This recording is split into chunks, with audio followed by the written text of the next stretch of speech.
Did you know you can lift a car in a crisis and slow down time in the middle of a car crash? These are 8 human abilities that activate only in extreme and dangerous situations. Number 8, hysterical strength. Have you heard of a mom who managed to lift a car in an emergency and just get enough space for her kid to slide out? What would you do if your family was in trouble and you had seconds to save them? That's the moment when hysterical strength kicks in. Most days your brain is cautious, limiting how many muscle fibers you use so you don't wreck a tendon opening a door. In a real emergency, that caution goes away.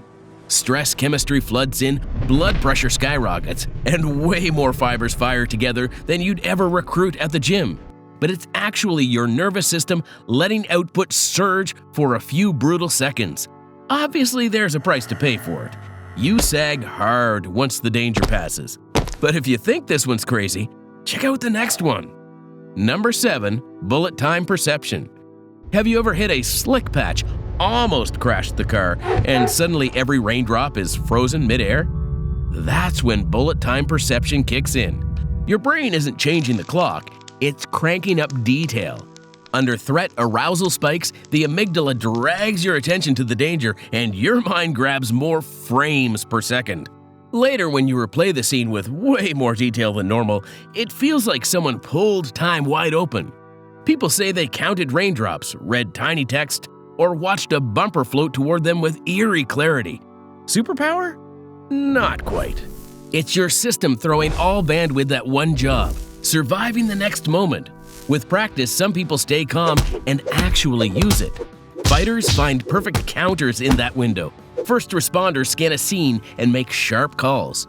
The challenge isn't making slow-mo happen, it shows up when it's needed. Number 6, extreme endurance.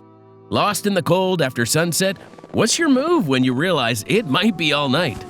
That's when extreme endurance kicks in. On normal days, your brain is conservative and calls enough early. When it turns into survival, bushwhacking for help, sprinting from danger, priorities shuffle fast.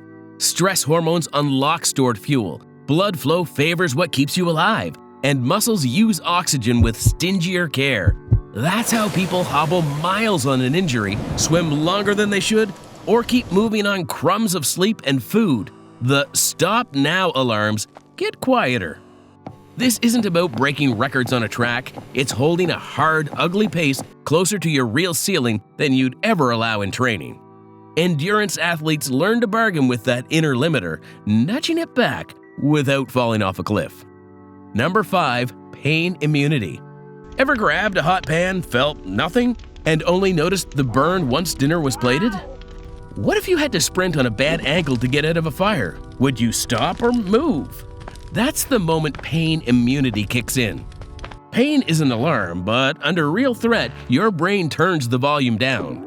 A flood of endorphins and top-down control quiets those hurt now signals so you can run, fight, lift, or crawl when stopping would cost you more. People with burns keep moving on their own feet. Someone with a fracture drags themselves to safety, then later looks down and realizes how bad it really was. The injury didn't change, the perception did. Soldiers and medics know this window well. Finish the job first, shake later when the chemistry fades. This is temporary, conditional, and it ends the moment you're safe. You can't summon it on demand, and you wouldn't want to. It exists to buy you minutes, not to make you untouchable. Number 4, super focus or tunnel vision. Imagine you're driving, a truck drifts into your lane, and suddenly the world shrinks to your hands on the wheel and the brake pedal under your foot. What gets your attention if you've got one heartbeat to choose? That's when super focus, tunnel vision, kicks in. In a high-stress moment, your brain narrows the beam, drenches it in importance, and blocks out almost everything else. That precision can save a life. Surgeons live here for hours, thirst and time vanishing while the field under their hands becomes the whole world. Number 3, fear-induced reflexes. You hear it all the time. My body moved before I thought. Repetition writes clean motor pathways for specific moves. Under fear, your system skips debate and runs the move now. A boxer's slip and counter, a driver's brake and swerve, a parent's fast grab at the curb. Adrenaline speeds signals, primes muscles, and erases hesitation. Training is the difference between a useful reflex and a flail. Without reps, fear gives you freeze or the wrong action. With reps, fear powers the right one before words catch up. That's why firefighters seem impossibly quick on scene, and why elite competitors find the exact response they drilled 1,000 times. Number 2, energy surge. You've heard about people who stayed awake for days. The truth is messier. Under heavy stress, your body can push back sleep pressure with hormones, letting you function when you should be face down. At the same time, parts of your brain can take tiny off-ramps, micro-sleeps lasting a second or two. You'd swear your eyes never closed, but you missed a sentence, a turn, a warning. In disaster zones, long drives, and war, people run on that unstable blend. Chemistry keeps them upright while the brain steals flickers of rest in the background. Reaction time slows, judgment wobbles, errors creep in. And yet a real energy surge is there when you need it. The catch is absolute. There's no endless mode. Keep borrowing against sleep and fuel, and your system will collect by force. Special operations teams, ER crews, and night shifts make it through by respecting that rule. Tight naps, smart caffeine, firm routines, and a hard off switch before the cliff.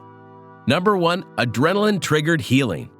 Okay, imagine you're right there at a crash scene. It looks hopeless.